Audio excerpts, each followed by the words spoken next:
इसमें दूसरा जो स्थान आता है वो आता है अरण्यक, जो वेदों को ही आगे बढ़ाता है, वेदों की भी आगे व्याख्या करता है। इसको हमें समझेंगे कि अरण्यक क्या है। सबसे पहले अरण्यक का मतलब ये है जो अरण्य में पढ़ा जाए। अरण्य से तात्पर्य है जंगल, मतलब जो जंगल में जाके या जंगल में रह के पढ़ा जाए उसे अरण्यक कहते हैं। अरण्ये भवम अरण्यकम, इसका मतलब है जो जंगल में पढ़ा जाए या उसे पढ़ाया जाए, जंगल में जिसमें रह के विद्या अर्जित की जाए। अरण्यक ग्रंथों का जो प्रमुख है, जो प्रणयन हुआ है वो ब्राह्मण ग्रंथों के बाद हुआ, मतलब समाज का अगला विकास का क्रम है, जिसमें हम देखते हैं कि जहाँ वैदिक काल में हम देखते हैं यज्ञ के माध्यम से ईश्वर को प्राप्ति या ईश्वर की हमको माध्यम यज्ञ को माना गया, और इसी कारण वैदिक काल में हम देखते हैं कि अग्नि को माध्यम माना गया अपनी आराधना का ईश्वर तक पहुंचाने का। इसी कारण वैदिक काल में अग्नि के ऊपर 200 सूक्त हैं, अग्नि को माध्यम माना गया।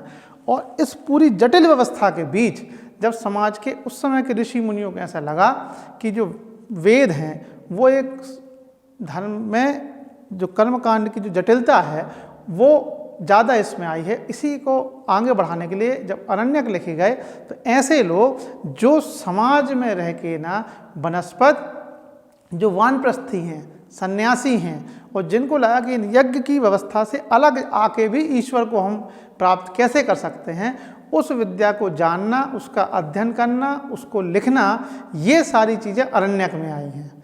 इसका जो मूल था वो आत्म तत्व और ब्रह्म विद्या के ज्ञान को इन ग्रंथों की रचना हुई है। इसको हम इस रूप में भी ले सकते हैं कि भारतीय जो धर्म की व्यवस्था है, जो समाज के साथ साथ चली है, उसके अंदर पहले जहाँ यज्ञ कर्मकांड हम देखते हैं, उस यज्ञ के बाहर जो वानप्रस्थी, सन्यासी या वो ऐसे लोग जो समाज में से दूर जाके इन कर्मकांड से उठ के ईश्वर को जानना चाह रहे थे, ईश्वर की भक्ति करना चाह रहे थे, उन्होंने अरण्यक की रचना की। और यह भारतीय दर्शन का एक प्रारंभिक दौर भी कह सकते हैं, जिसमें हमने अपने आप को, अपने आत्म तत्व को और ब्रह्म ईश्वर की विद्या को जानने की इसमें चर्चा की, कैसे हम इस क्रम में आगे जा सकते हैं।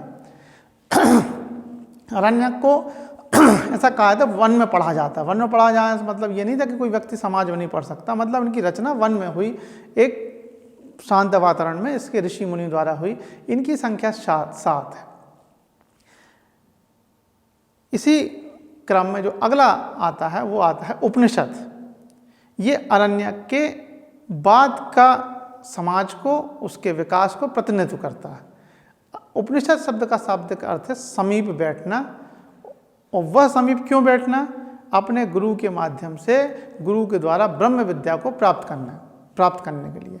इसका मतलब जो उस समय की समाज व्यवस्था थी, मतलब वैदिक काल के बाद की जो व्यवस्था थी, जिसे हम दूसरे शब्दों में कहते हैं सूत्र काल या महाकाव्य, सूत्र काल भी हम कहते हैं, जिस समय साय समाज का विकास हो रहा था, उस समय भारतीय ऋषि मुनियों के मन में ये चीज़ स्थापित थी या धीमे धीमे बैठ गई थी कि हमें अब ईश्वर को सीधे भी हम उसके करीब जा सकते हैं। उसके लिए हमें कोई कर्मकांड, यज्ञ, वेद के माध्यम नहीं जाना चाहिए। हम अपने अध्ययन, अपने ज्ञान, अपने उसके माध्यम से इसमें आना चाहिए। इस सारी चर्चा जो है वो उपनिषद में हुई है।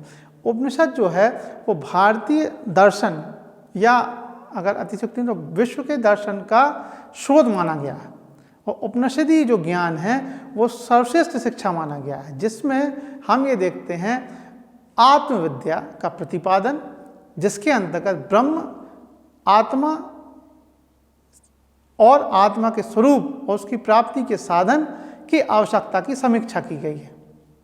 इसमें 3 तत्व बहुत महत्वपूर्ण हो गई, ब्रह्म, आत्मा और जगत। यहाँ हम देखेंगे कि जहाँ वैदिक काल के प्रारंभ के रूप में हम एक जगत के रूप में देखते हैं कि यज्ञ व्यवस्था या उसके समाज का, और अर्थवेद में हम देखते हैं जादू, टोना, कर्मकांड, तमाम चर्चा हैं। अरण्यक वहाँ से निकल के आत्मस्वरूप की चर्चा करता है।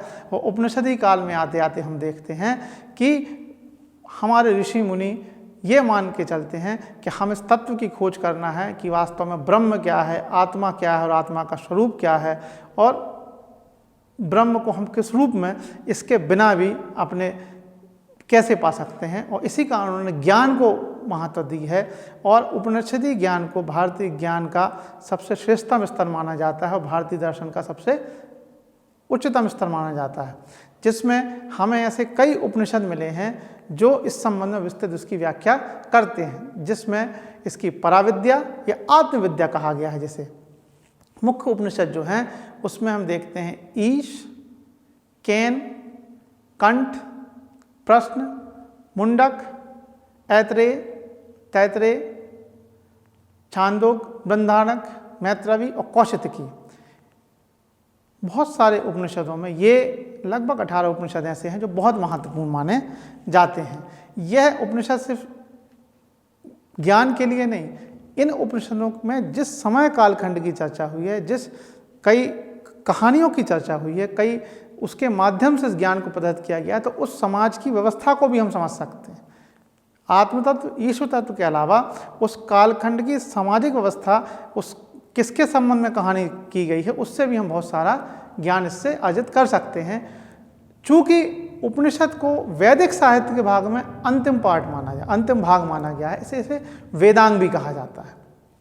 ये मुख्य जो है, इसमें हम देखते हैं कि अब वेद, हर वेद के अपने अरण्यक, हर वेद अरण्यक के बाद उनके उपनिषद, जहाँ हम ब्राह्मण साहित्य शुरुआत किया था उस क्रम में हम उपनिषदीय ज्ञान तक जहाँ हम आते हैं, जहाँ ईश्वर और ब्रह्म और आत्मा और जगत के संबंध में हम ज्ञान को, इस स्तर को हम देख लेते हैं। इसमें हम दो चीज़ें महत्वपूर्ण हैं कि इतने प्राचीन काल में भी भारतीय ज्ञान, भारतीय जो मानस है, उसके श्रेष्ठ ऋषि मुनि इस स्तर तक पहुंच गए थे, इस अवस्था तक पहुंच गए थे कि वो ब्रह्म के साक्षात्कार की बात उस प्राचीन समय में करते हैं। समाज का चित्रण इसमें मिलता ही है, जो हमारे लिए एक प्रमुख स्रोत के रूप में काम आता है। वैदिक काल के अंत में वेदों का अर्थ ठीक प्रकार से समझने के लिए कुछ और रचनाएं भी हुई। इसे हम वेदों के वेदांग, जब हम इसको इसमें कहते हैं, जो वेदांग कहलाते हैं, जो 6 हैं। अब जो भाषा है, जो साहित्य की रचना हुई है, उस रचना को गहराई से समझने के लिए जो वेदांगों की रचना हुई है, उसे हम 6 वेदांग बोलते हैं। इसमें शिक्षा, कल्प, व्याकरण, निरुक्त, छंद और ज्योतिष। अब एक चीज़ इसमें समझने की है, वेद की जो शिक्षाएं हैं, वैदिक स्वरों का शुद्धोच्चारण करने के लिए शिक्षा शास्त्र का निर्माण। मतलब अगर आपको वेदों को समझना है, उसमें आपको कोई प्रकार से पारंगत हासिल करना है या कोई अर्थ समझ में नहीं आ रहा है, तो उसके लिए आप वेदांगों का अध्ययन कर सकते हैं। सबसे पहले शिक्षा शास्त्र में हमने ऐसा बताया, वैदिक स्वरों का शुद्ध उच्चारण के लिए शिक्षा शास्त्र का निर्माण हुआ। दूसरा, हम इसमें देखते हैं कि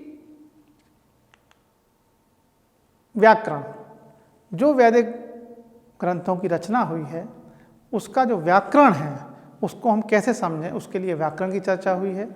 इसी प्रकार ज्योतिष, जो एक विद्या माना जाता है, जिससे उस समय समाज इतना विकसित अवस्था में पहुंच गया था कि काल गणना करने लगा था। अब जिस समय हम आधुनिक विश्व में अगर देखें तो उनको बहुत बाद में इस चीज़ का ज्ञान हुआ कि सौरमंडल है, सूर्य है, चंद्र है, शुक्र है, बुध है, और ये जबकि हमारे ऋषि मुनि उस काल में जब वो वेदांगों की रचना करते हैं, जब ज्योतिष की चर्चा और कालगणना की वहाँ से चर्चा चालू कर देते हैं।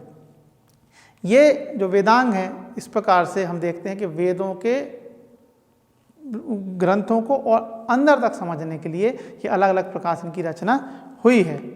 इसमें एक जो महत्वपूर्ण है, हम आगे देखेंगे, जो सूत्र है वो है कल्प सूत्र। ऐसे सूत्र जिनकी विधियों और नियमों का प्रतिपादन किया गया है, वो कल्प सूत्र कहलाते हैं। अब ये कल्प सूत्र क्या है? जो सामाजिक जीवन है व्यक्ति का, उसमें जो विधान है उसको सूत्र काल में 3 भागों में विभाजित किया गया। पहला सौसूत्र, इसमें यज्ञ संबंधी नियमों का उल्लेख, सरलीकरण किया गया था वैदिक साहित्य के बाद। गृहसूत्र, इसमें मनुष्य के लौकिक और परलौकिक कर्तव्यों की चर्चा की है। मतलब हमारा जो समाज इतना विकसित हो चुका था, वो इस बात की चर्चा करते हैं कि हमारा जो लौकिक और परलौकिक क्या कर्तव्य होना चाहिए उसकी चर्चा गृहस्थ, मतलब एक गृहस्थ जीवन में व्यक्ति रहते हुए किस प्रकार अपना लौकिक और परलौकिक जीवन को जिए और क्या उसके कर्तव्य हैं, कैसे उसको जीवन निर्वाह करना चाहिए, उसको लेकर उसका कर्तव्य का विवेचन वो करता है। धर्मसूत्र, इसमें जो धर्म का विकास हो गया था, जो धर्म मौजूद था, उस धर्म के क्या नियम है, सामाजिक स्थिति क्या है, उनके राजनीतिक कर्तव्य क्या है, इन सारी चीज़ों को धर्मसूत्र में चर्चा की गई है। कालखंड के दृष्टि से देखें तो ये सूत्र काल के अंतर्गत आता है, जो हमारा लगभग 500 ईस्वी तक के काल को ये प्रदर्शित या प्रतिनिधित्व करता है। इन जो सूत्रों की रचना है वैदिक साहित्य को अतुल्य बना रखने के लिए की गई। जैसे जहाँ हमने वेदांग में देखा, अगला पार्ट आता है व्याकरण। व्याकरण जो ग्रंथ हैं उसमें सबसे महत्वपूर्ण था पर्णिकृष्ट अष्टाध्यायी, मतलब अष्टाध्यायी जो हुए उन्होंने जो अष्टाध्यायी जो है वो उसमें पर्णी ने जो अष्टाध्यायी की रचना की है उसमें व्याकरण के सूत्र, व्याकरण की रचना, व्याकरण के सारे नियमों की इसमें चर्चा की गई है।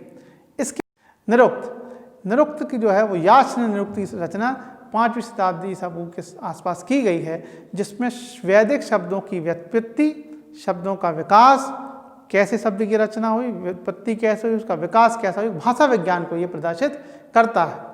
इसी प्रकार छंद और ज्योतिष शास्त्र का विकास हुआ, जो हमने भी चर्चा की, और गौतम ने गौतम का धर्मसूत्र वो सबसे प्राचीन इसमें माना जाता है।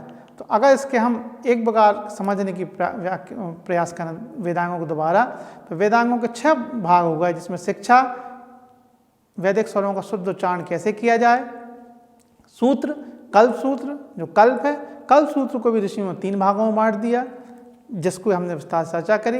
व्याकरण, पर्णिक अष्टाध्यायी जो व्याकरण है उसके संबंध में चर्चा की गई, निरुक्त के संबंध में चर्चा की गई, और छंद और ज्योतिष के संबंध में गौतम के धर्मसूत्र के माध्यम से इसमें चर्चा की गई। इसका मतलब यह है कि वेदों की व्याख्या, वेदों के अंतिम भाग को वेदांत और वेदों के अंग को समझने के लिए वेदांग की रचना हुई।